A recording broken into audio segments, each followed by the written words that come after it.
नहीं होता, क्योंकि पुलिस को लग रहा था कि ये परिजन यहाँ पे नाराज हो, चक्का जाम कर सकते हैं। पुलिस इस पूरे मामले की जांच कर रही है। लेकिन अनुराग, सबसे बड़ा सवाल ये है कि पुलिस विभाग का एक रिटायर्ड पुलिसकर्मी और उसके बेटे के साथ इतनी बड़ी घटना हो जाती है। बिल्कुल बिल्कुल मनोज, ये आपने बहुत सही बात कही कि एक रिटायर्ड पुलिस अफसर के बेटे के साथ अगर पुलिस वाले इस तरह की ज्यादती कर सकते हैं। और मध्य प्रदेश पुलिस का दावा है, बाबूलाल गौर गृह मंत्री हैं, उनका बार बार कहना है कि इन चीजों पर रोक लगाई जा रही है। लेकिन अफसोस की बात की आप देख सकते हैं कि क्या हुआ, एक रिटायर्ड पुलिस अफसर के बेटे के साथ इस तरह की घटना को अंजाम दिया गया, ऐसा सामने आ रहा है।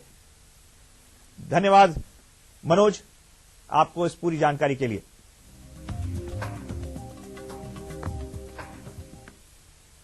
और अब बात करते हैं माओवाद और उससे हो रही मुश्किलात की।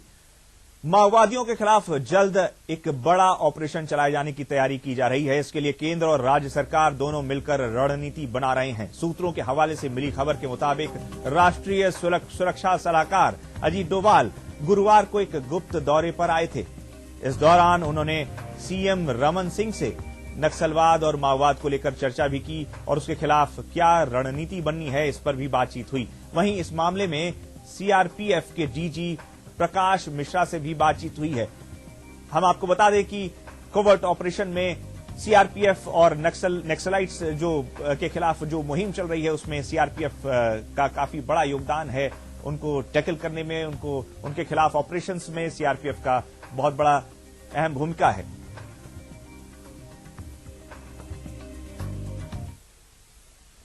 अब नक्सलवाद से चलते हैं राजनीति की खबर की ओर। हम आपको बता दें कि संजय जोशी बीजेपी के कब एक्टिव मेंबर बन गए, इसका पता मध्य प्रदेश बीजेपी के आला नेताओं को भी नहीं हुआ।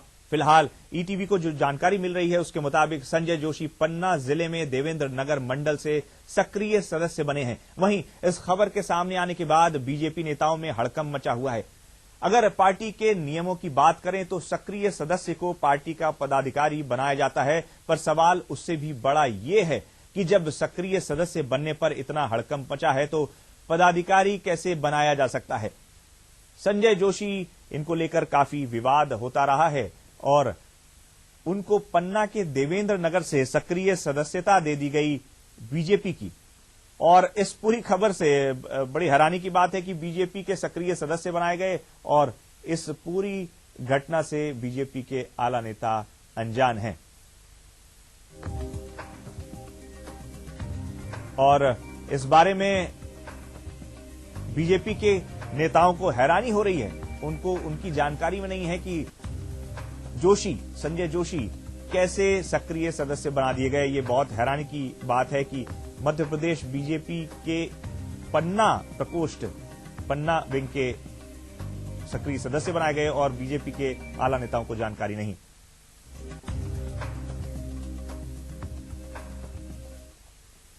बढ़ते हैं अगली खबर की ओर। स्कूली शिक्षा मंत्री केदार कश्यप के पीए आरएन सिंह पर लगे कमीशनखोरी के आरोप पर सीएम रमन सिंह ने मामले की जानकारी लेने सहित व्यक्तिगत रूप से पूरा मामला देखने की भी बात कही है। वहीं इस मामले में स्कूली शिक्षा मंत्री केदार कश्यप ने कहा कि फिलहाल केवल आरोप लगाए गए हैं जिसकी जांच की जा रही है। अगर जांच में कुछ भी सही पाया जाता है तो कड़ी कार्रवाई की जाएगी। आपको बता दें कि मंत्री के पीए और अधिकारी पर दिल्ली के प्रकाशकों ने कमीशन मांगने का आरोप लगाया था।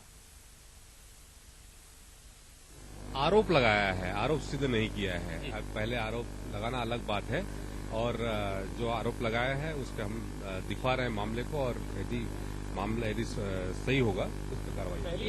और शिक्षा विभाग में विषय आया है, मैं उसकी जानकारी लूंगा कि क्या विषय है जो प्रकाशकों को चिंता का विषय है।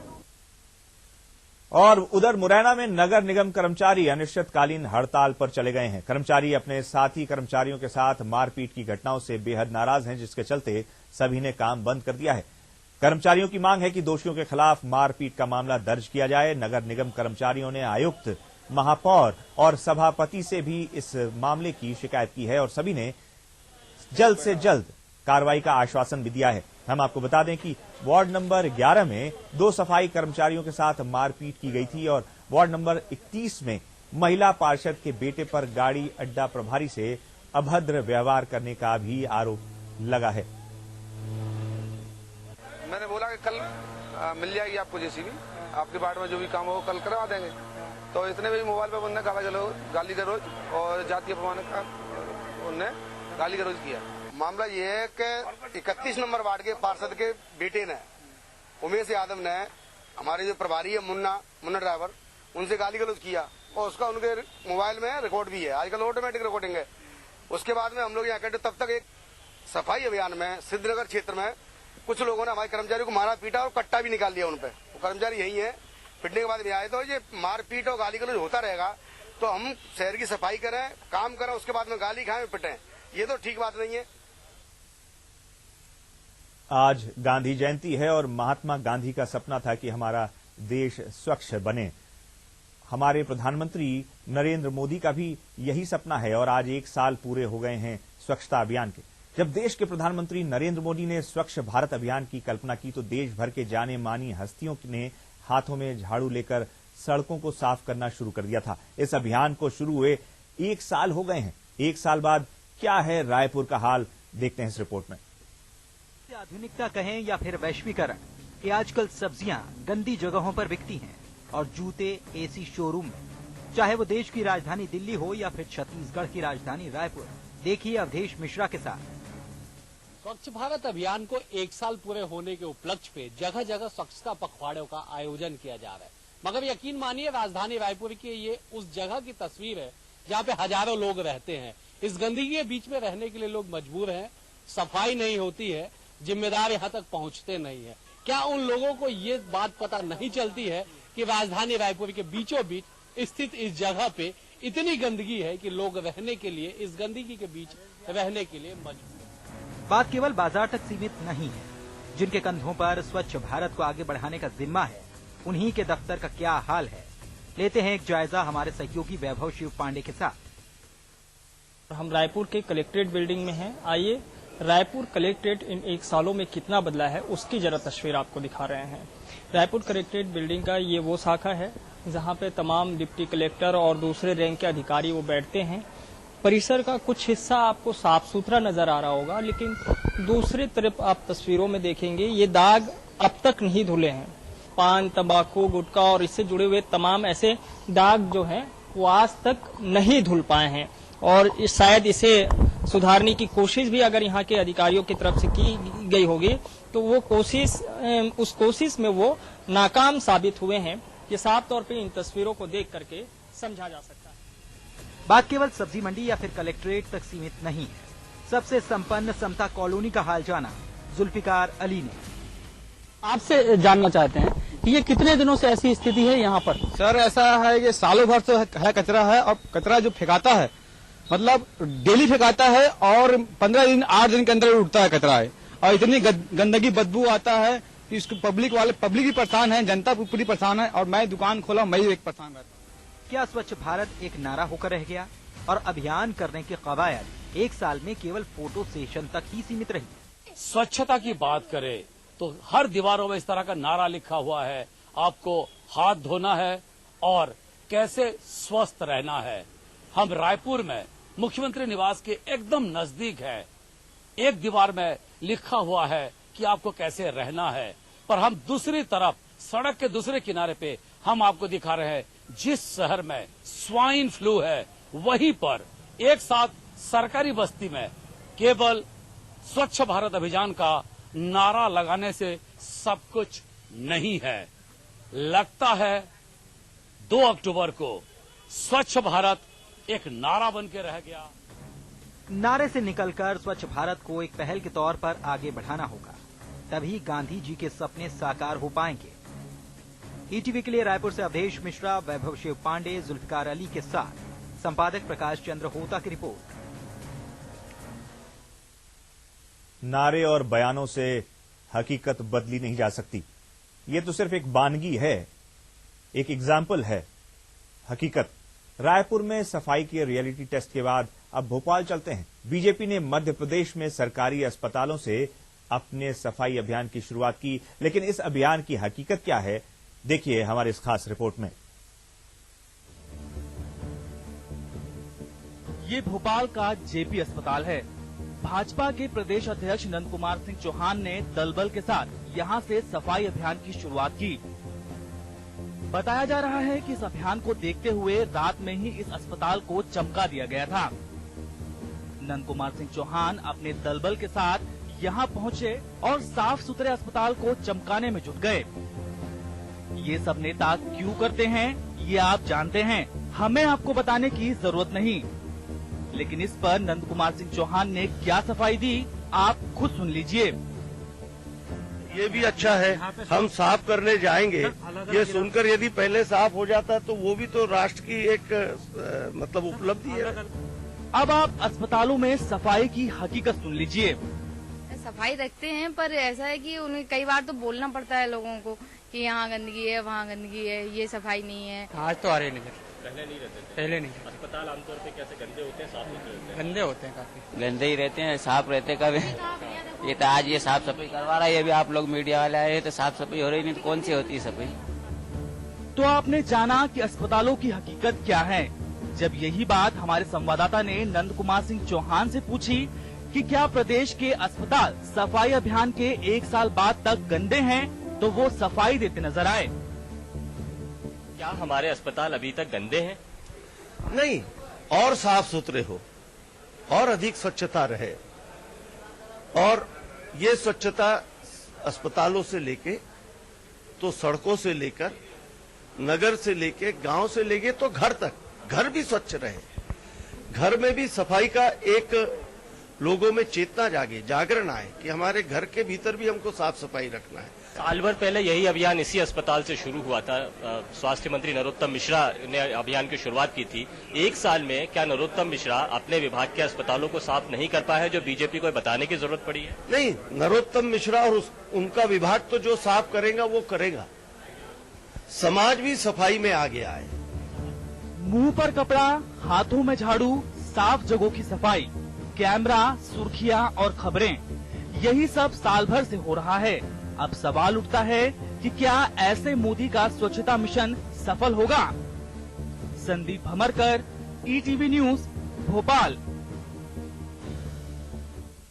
कैमरा, सुर्खियां और खबरें, बिल्कुल सही कहा। और जमीनी हकीकत को देखना होगा और लगन के साथ जमीनी तौर पर सभी को लगना होगा। वक्त हो चला एक छोटे से ब्रेक का। ब्रेक के बाद जल्दी ही हाजिर होते हैं।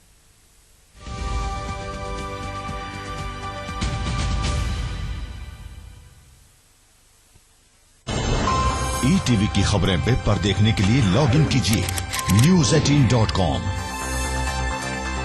आपके शहर, जिले और राज्य की ताजा खबरें, गुदगुदाने वाले कार्टून, सामयिक आलेख, ईटीवी के प्रोग्राम और मुद्दों पर आपकी राय, सब कुछ मिलेगा एक जगह news18.com पर। facebook.com/news18india पर लाइक कीजिए और ट्विटर पर फॉलो कीजिए @news18। news18.com, complete ETV on web। Engineering students, world का स्ट्रॉन्गेस्ट मटेरियल क्या है? सर, जेके सुपर सीमेंट। क्या? ओए, इंजीनियरिंग करके बिल्डिंग की बनाओगे या फिर क्विज खेलोगे? जेके सुपर सीमेंट, विश्वास है इसमें कुछ खास है। अस्पताल में गंदगी हो सकती है, कुछ छूना मत और बीमार पड़ जाओगी। अरे दीदी, अब सब बदल रहा है। इतनी साफ सफाई? जी, हम सब ने मेहनत की है ताकि आपके इलाज में कोई कमी ना आए। बदल रहा है, बदल रहे हैं। स्वास्थ्य केंद्र अब स्वच्छ हो रहे हैं और ये आपके ब्लॉक में भी संभव है। बस पहल करनी पड़ेगी हमको और आपको भी। स्वच्छता का संकल्प करें, स्वास्थ्य केंद्र का कायाकल्प। बच्चों, जवाब ठीक से देना और सफाई के 10 नंबर होंगे। चौंकिए मत, डेंगू और चिकुनगुनिया से बचने के लिए ये जरूरी है। आसपास पानी जमा न होने दें। ड्रम, कूलर, गमले को हर सप्ताह साफ करें। प्लास्टिक के कप व नारियल की खोल जैसी चीजों को इधर उधर न फेंकें, क्योंकि डेंगू और चिकुनगुनिया का मच्छर साफ पानी में पनपता है। मच्छरों के काटने से बचें। बुखार में पैरासिटामोल लें, एस्पिरिन हरगिज न लें। इस बार तो बच्चों ने हमें ही पास कर दिया। और सफाई के नंबर 100 में से 100। हाँ। जन जन की हो भागीदारी, गांव बड़े फिर आगे अपना। वहाँ क्या हो रहा है बाबा? बेटिया, इस बार अपने गांव के लोग ही गांव के लिए विकास योजना तैयार कर रहे हैं। अरे वाह! हाँ, ग्राम विकास योजना को मंजूरी देगी ग्राम सभा और अपना गांव खूब तरक्की करेगा। साथ ही मनरेगा, सामाजिक सहायता, आवास, कौशल्य और आजीविका जैसी योजनाएं अच्छे ढंग से काम करेंगी। यानी प्रयास हमारा, विकास गाँव का।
इंदौर से लगे पीथमपुर में बनने वाले जापान और औद्योगिक टाउनशिप को बढ़ावा देने में जापान के व्यापार और उद्योग मंत्रालय ने रुचि दिखाई है। जापान के ओसाका में जापानी उद्योग मंत्रालय के अफसरों के साथ हुई सीएम शिवराज सिंह की बैठक में जापान सरकार के प्रतिनिधियों ने सहमति जताई है। वहीं प्रदेश में निवेश को बढ़ावा देने और सहयोग के लिए मुख्यमंत्री शिवराज सिंह चौहान और जापानी उद्योग मंत्रालय के अफसरों के साथ एक समझौते पर भी हस्ताक्षर किए गए।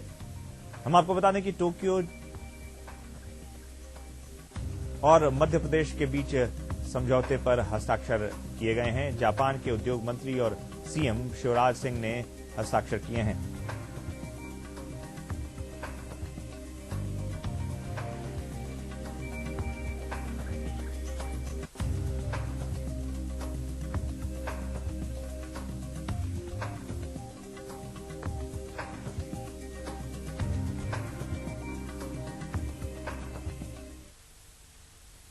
मध्य प्रदेश के मुख्यमंत्री शिवराज सिंह चौहान काफी बड़ा निवेश लेकर आ रहे हैं मध्य प्रदेश के लोगों के लिए, मध्य प्रदेश के विकास के लिए।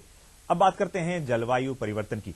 भारत ने जलवायु परिवर्तन की समस्या से निपटने के लिए बड़ी योजना बनाई है। यहां एक 3 स्तरीय योजना है जिसका उद्देश्य विकास की गति को बरकरार रखते हुए कार्बन उत्सर्जन यानी कि कार्बन एमिशन जो है उसमें भारी कटौती करने का एक विचार रखा है। केंद्रीय वन एवं पर्यावरण मंत्री प्रकाश जावड़ेकर ने इस बारे में जानकारी दी।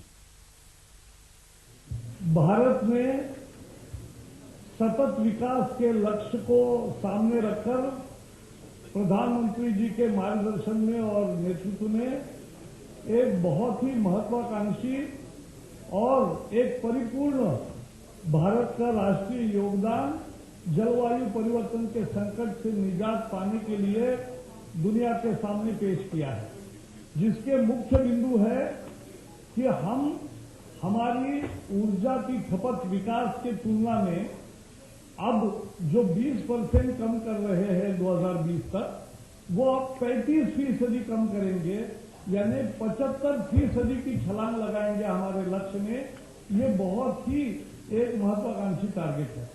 दूसरा लक्ष्य हमारा ये है कि जिसमें हम ऊर्जा के क्षेत्र में हम जो कोयला, तेल और गैस से जो ऊर्जा बनती है जिससे कार्बन उत्सर्जन होता है, लेकिन बिना कार्बन उत्सर्जन वाली जो ऊर्जा है उसका जो आज केवल 30% है उसका हिस्सा, वो बढ़ाकर हम 40% करेंगे और बढ़ती हुई ऊर्जा के ग्राफ में ये 40% करना, 40% करना, ये बहुत महत्वपूर्ण है। तो भारत ने एक सतत विकास के लक्ष्य में एक पहल की है। और तीसरा लक्ष्य है कि हम हमारे जंगलों को और ट्री कवर को बढ़ाकर एक लगभग 3 बिलियन टन का एक नया कार्बन सिंक तैयार करेंगे कि जिसमें, क्योंकि वनस्पति है कि जो कार्बन डाइऑक्साइड वायु ले लेती है और ऑक्सीजन छोड़ती है। प्रधानमंत्री नरेंद्र मोदी समेत विश्व के तमाम राष्ट्राध्यक्ष इस मामले में चिंता जता चुके हैं और अगर जल्द ही कार्बन उत्सर्जन यानी कि कार्बन एमिशन पर रोक नहीं लगी तो ग्लोबल वार्मिंग का खतरा और ज्यादा बढ़ जाएगा। खैर, आगे बढ़ते हैं अगली खबर के लिए। 4 अगस्त को हरदा के खिरकिया स्टेशन के पास हुई रेल दुर्घटना की जांच रिपोर्ट आ गई है। घटना की जांच कर रहे रेलवे संरक्षण आयुक्त ने इसकी रिपोर्ट रेल मंत्रालय को सौंप दी है। रिपोर्ट में रेल दुर्घटना की वजह बारिश के पानी का तेज बहाव बताया गया है, जिससे कि ट्रैक पे बिछी गिट्टी बह गई थी, जिसके चलते ये भीषण हादसा हुआ। हालांकि इस घटना से सबक लेते हुए पश्चिम मध्य रेलवे के जीएम रमेश चंद्रा का कहना है कि भविष्य में ऐसी गलती न हो, इसके लिए पूरी तरह से सावधानी बरती जाएगी। गौरतलब है कि हरदा के खिरकिया रेलवे स्टेशन के पास ट्रैक बह जाने से कामायनी एक्सप्रेस जो कि मुंबई से वाराणसी जाती है और जनता एक्सप्रेस जो कि मुंबई से पटना जाती है, उसके डिब्बे पटरी से उतर गए थे और ये हादसा 4 अगस्त की रात मध्य रात्रि को हुआ था, जिसमें कि 29 लोगों की जान चली गई थी। इस पूरे हादसे में 45 लोग बुरी तरह घायल हुए थे और हम आपको बता दें कि हरदा रेल हादसे पर रेलवे ने अपनी रिपोर्ट दे दी है।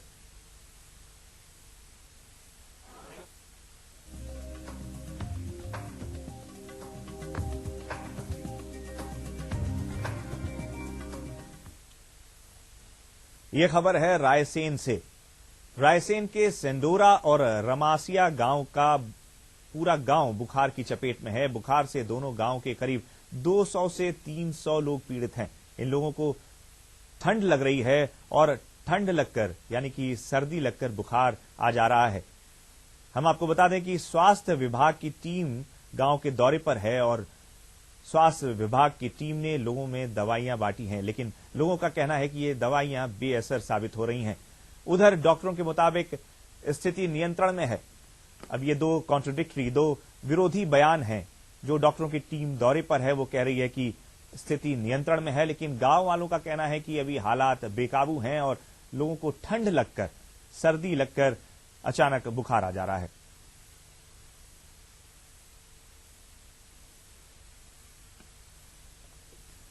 फिल्म अभिनेता ओमपुरी अपने 2 दिन के छत्तीसगढ़ दौरे पर आज रायपुर पहुंचे।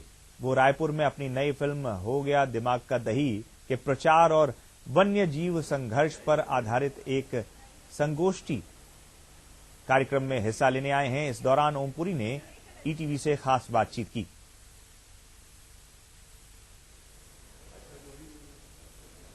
हमारे साथ है फिल्म अभिनेता ओमपुरी, जो कि छत्तीसगढ़ के रायपुर में अपनी नई फिल्म हो गया दिमाग का दही के प्रचार के लिए पहुंचे हैं। ओमपुरी जी, आपका स्वागत है रायपुर। आप वैसे भी आते रहे हैं, इस बार लेके आए हैं दिमाग का हो गया दही। ये कैसे हो गया दिमाग का दही, कैसे हो गया? मैं आपको जो इस फिल्म का मूड है वो बताता हूँ। मेरा जो किरदार है उसका नाम बड़ा इंटरेस्टिंग है। उसका नाम है मिर्जा किशन सिंह जोसेफ। तो इसमें चारों धर्म आ गए, मिर्जा किशन सिंह जोसेफ। तो ये मैंने ऐसे ही इंटरप्रेट, मैंने कहा भैया उसकी माता ने जो नाम रखा होगा वो बहुत ही सेकुलर होगी और कि भाई हम सब धर्मों का आदर करते हैं। पहला जुमला जो है वो गालिब साहब का है, हम हजारों ख्वाहिशें ऐसी, हजारों ख्वाहिशें ऐसी कि हर ख्वाहिश पे दम निकले, हजारों ख्वाहिशें ऐसी कि हर ख्वाहिश पे दम निकले, मेले से लौट कर गिने तो कमबख्त 2 बच्चे कम निकले।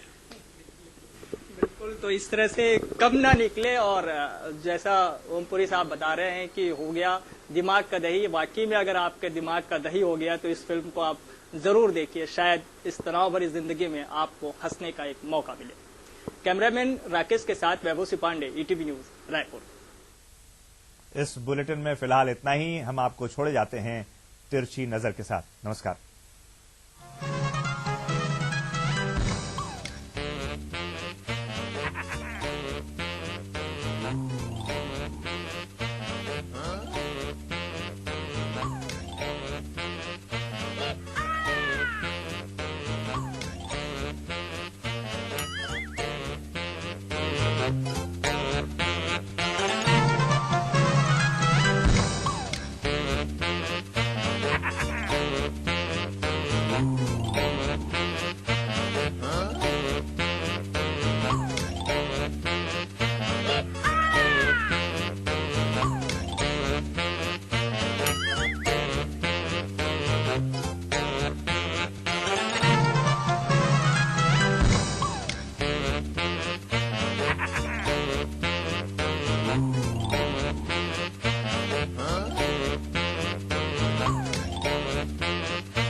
के सह प्रायोजक थे।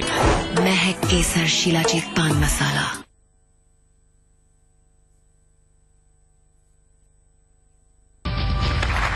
तरया है हमें अपना हुनर मालूम है।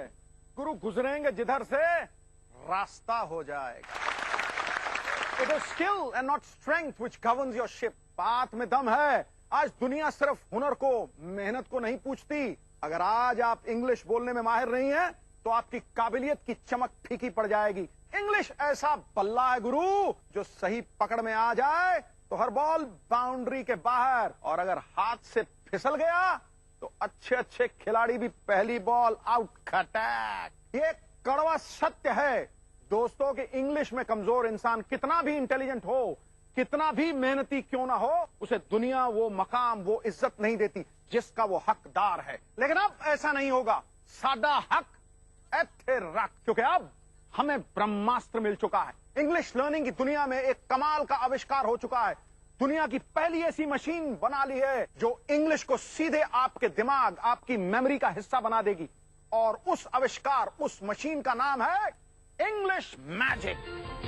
आसान हिंदी से धारा प्रवाह, फर्राटेदार और फ्लुएंट स्पोकन इंग्लिश सिखाने वाला दुनिया का सबसे बड़ा आविष्कार है इंग्लिश मैजिक। सन 1950 द्वितीय विश्व युद्ध के बाद अमेरिकी सेनाएं कोरिया, रशिया और चीन से युद्ध कर रही थीं। विदेशी धरती पर सफलता के लिए ये बहुत जरूरी था कि अमेरिकन सैनिक वहाँ की भाषाएं सीखकर उसी में बातचीत कर सकें। इसीलिए आर्मी के लिए एक लैंग्वेज स्कूल बनाया गया, जिसमें कुछ खास इलेक्ट्रॉनिक उपकरणों की मदद से सैनिकों को विदेशी भाषा का अभ्यास करवाया गया। देखकर, सुनकर और बोलकर भाषा सीखने के इस नए तरीके को अपार सफलता मिली और कुछ ही दिनों में सैनिक शानदार विदेशी भाषा बोलने लगे।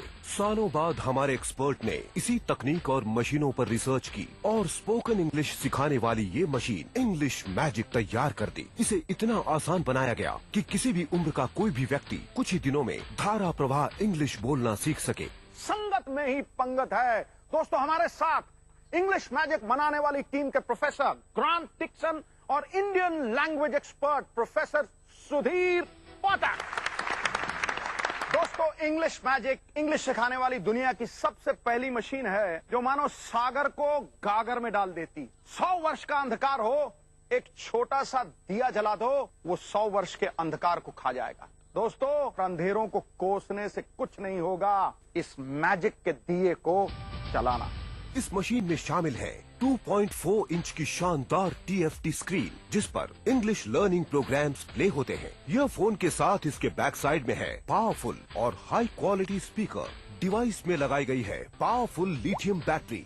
लेकिन दोस्तों, इस डिवाइस की सबसे खास बात, इसमें डाले गए इंग्लिश लर्निंग के वो ऑडियो वीडियो सॉफ्टवेयर प्रोग्राम्स हैं जिनकी मदद से आप एक जादू की तरह इंग्लिश बोलना सीख जाते हैं। अगर आप भी कम से कम समय में फ्लुएंट इंग्लिश बोलना चाहते हैं तो आप देर मत कीजिए, अभी इसी वक्त इंग्लिश मैजिक ऑर्डर कीजिए। फोन करते समय हमारे ऑपरेटर से एक खास फ्री गिफ्ट के बारे में पूछना मत भूलिए। मेहनत करने वाले ही विकास करते हैं, सफल वो होते हैं जो प्रयास करते हैं। हाँ जी पाजी, आपकी क्या स्टोरी है? सिद्धू पाजी, मैंने इंग्लिश सीखी किसी को दिखाने के लिए। ऐसा क्या हो गया भाई? ऐसे है जी कि मेरा एक कजन है, वो कनाडा में रहता है, तो मैंने उसको ऐसे ही बोला कि यार इकट्ठे बिजनेस शुरू करते हैं। अच्छा। तो उसने बोला भाई ये कनाडा है, ठंडा नहीं है, तू किसी रेस्टोरेंट में खाना खाने जाता है तो तेरे से इंग्लिश में ऑर्डर तो दिया नहीं जाता, तू की अंब लाएगा उत्थे जाके। दिल पे कहीं लग गई भाजी, दिल पे भी लग गई। तो उसके बाद मैं इंग्लिश मैजिक